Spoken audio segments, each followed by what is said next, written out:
Los estados totalitaristas, aunque surgen de diferentes formas, siempre a través de la historia hemos podido comprobar que hay ciertas características que se asemejan. Una de las principales para hacer este caso hipotético, en el caso de que hubiera un régimen totalitarista en Colombia, es que es necesario tener un líder que sea capaz de creer en sí mismo como la persona que puede solucionar todos los problemas del pueblo. Además de eso, de ser un egocéntrico y narcisista que se muestre que es del pueblo, aparentando, puede ser vistiendo vestiduras autóctonas o tratando de hacer una fachada respecto a las historias de su familia, de cómo vienen del pueblo, para acercarse a la clase trabajadora. Esta persona debe buscar enemigos dentro de la nación y mostrarle al pueblo que estos también son sus enemigos. El dictador debe demostrar que los enemigos del pueblo también son enemigos de él. En muchos casos de estados totalitaristas, los extranjeros eran los enemigos que el dictador necesitaba para desarrollar la confianza del pueblo en su gobierno, como el caso de Hitler y Alemania con los judíos. En un caso hipotético podría pasar que un candidato presidencial, un congresista o algún alto mando de las fuerzas militares considere que los venezolanos en Colombia son el enemigo. Esto hace argumentos como las políticas públicas, los subsidios y la contratación de venezolanos en vez de colombianos. Esto hace que se cree un odio generalizado hacia este grupo de personas, de manera que el pueblo colombiano se sienta unido en contra del enemigo. El dictador debe convencer que el régimen no es algo de obediencia, sino algo de unidad. Por otro lado, el dictador tendrá que diseñar la identidad de su movimiento si no lo ha hecho, por lo cual debe utilizar elementos reconocibles para crear grandes publicidades a partir de esto, como fue la cruz esvástica en el caso de Hitler. Bueno, básicamente el nuevo dictador no podría gobernar solo, por lo que en el siguiente paso buscaría formar su equipo para realizar su toma de poder. Su grupo por lo menos tendría que tener a alguien que forme o que pertenezca a las fuerzas militares, un secretario, un organizador del régimen y una persona importante y acaudalada como que desvíe la atención del exterior, o como diría Lenin, algún tipo de idiota útil. Fidel Castro con Gabriel García Márquez, Kim Jong-un, un Dennis Rodman, Hitler en sus inicios con el duque de Windsor, Jorge V del Reino Unido. Básicamente esta persona famosa podrá ser escogida antes o después de instaurar el totalitarismo. Cuando ya se tenga todo preparado, es necesario realizar la toma de poder. Esta puede ser de forma violenta o de forma pacífica.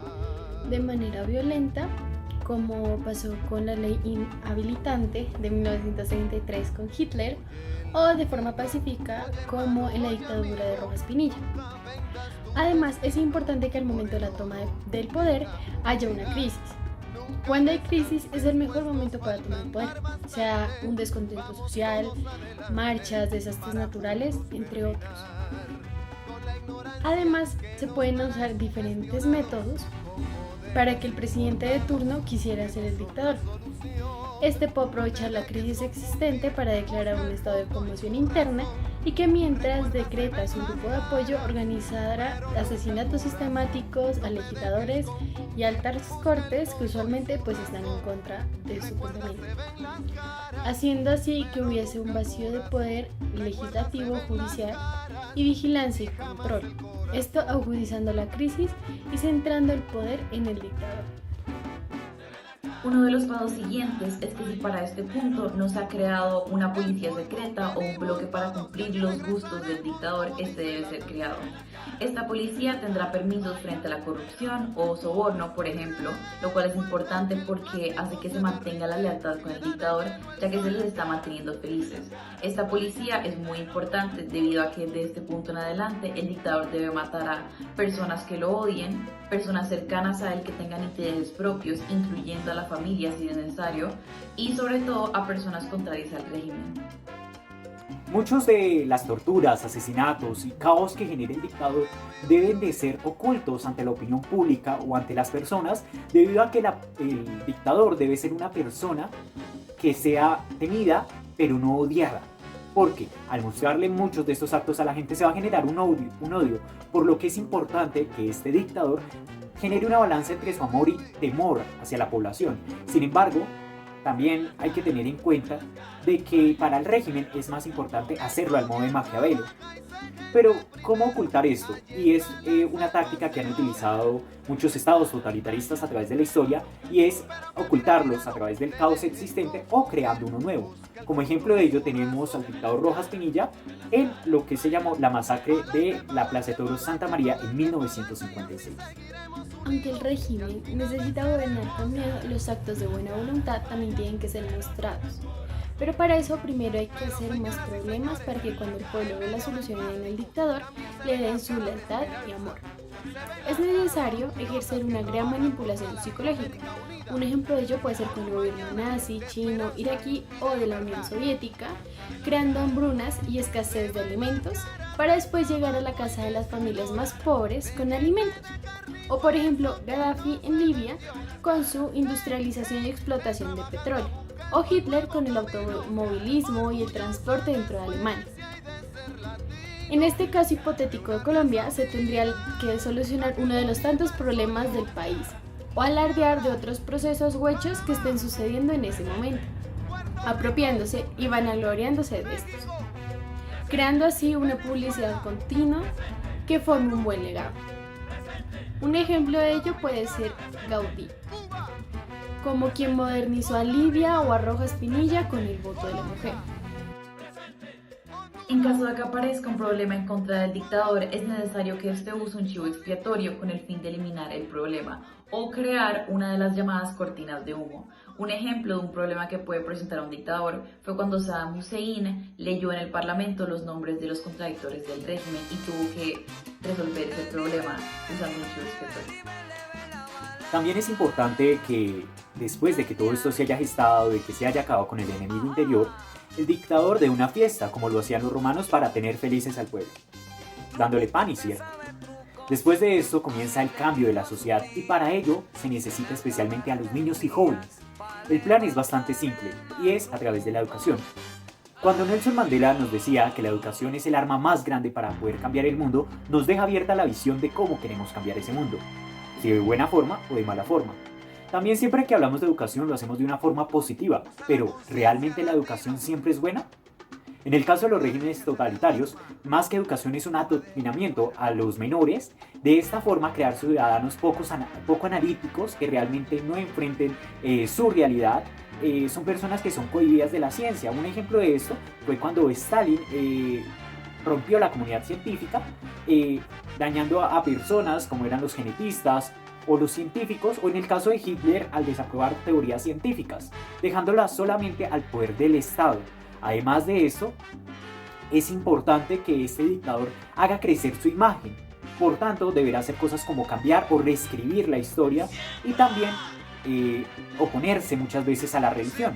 Un ejemplo de ello es como lo hizo Hitler, que aunque había conformado un tratado con el Vaticano, la policía de la SS seguía persiguiendo a personas católicas fervorosas. En palabras de George Orwell, quien controla el pasado es quien controla el futuro. A los niños jóvenes se les va a enseñar una historia cambiada de lo que realmente es el régimen, reescribiéndolo y haciéndolo ver lo mejor posible. Además de esto, podemos ver un ejemplo famoso y es en la dictadura de Libia, donde su dictador llamó a su libro el Libro Verde, que era prácticamente el único libro que había en las escuelas donde enseñaba sobre el régimen y que prácticamente era un adoctrinamiento para crear a los ciudadanos ejemplares de este régimen. Básicamente, otra de las cosas que podría pasar es que el dictador, así como muchos, decide expandir su territorio e ideología, teniendo que iniciar una guerra. Tomando en cuenta el caso hipotético, la guerra sería en contra de Venezuela. El argumento sería que si ellos vivieron tanto tiempo en Colombia y viviendo pues de los beneficios de ello, Venezuela tendría que ser conquistada para que se pague con materias primas, petróleo y demás, elementos que hagan que esta se convierta en una despensa de Colombia. Habría inicios de una reunificación de la Gran Colombia, y aunque básicamente en el ámbito internacional Venezuela sería como apoyada por Rusia con armas, Colombia también podría ser ayudada por otros países. El resultado de una guerra sí podría desencadenar una guerra mundial en caso de que países apoyen a cualquiera de los dos regímenes. Si las potencias y otros países se abstienen de participar, ya será incertidumbre de quién ganará y de cuántas opciones habría para formar un nuevo país. Una de ellas radica en la revisión del descontento social de los venezolanos frente a Colombia.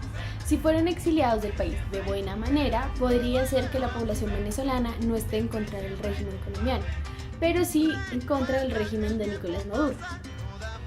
Si el régimen colombiano logra manipular a los venezolanos diciéndoles que lo que pasó fue en consecuencia del exilio de los colombianos en Venezuela de 2015, es posible que el régimen venezolano caiga y que juntos, venezolanos y colombianos, creen un nuevo país.